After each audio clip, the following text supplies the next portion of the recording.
Bak. Ha bak. Oy oy oy. Çekme. Bir çekme.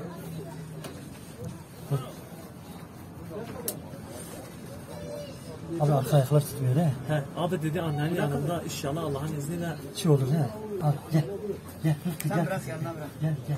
Nereye? Götür yere doğru abi. Abi oradan düşer ha yere koysan daha Gel mantıklı. gel. Rıfkı gel. Gel şuraya gel.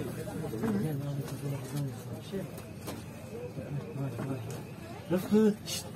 Oğlum hele gel buraya. Bu biraz terör tedirgin oluyor. Açmak istiyorum. Ön ayakıyla çıkıyor.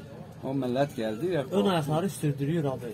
Ben Götür orada- yanına abi götür yanına bırak. Yanına bırak ha. Rıfkı. Ha şimdi şey. Ya kardeş Allah senden razı olsun. Allah sana hayırlı kabul etsin. Abi korkar çıkarma. Korkar da Gelme şey yap. Abi gel. Abi ha bu şeylerden şey oldu. Gel kızım gel gel. Anne gel. Gel.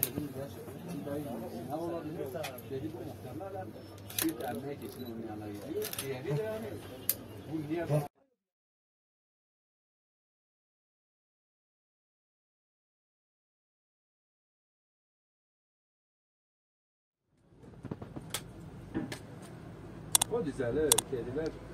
Ya oğlum. Kolay ters etmiyor. Yo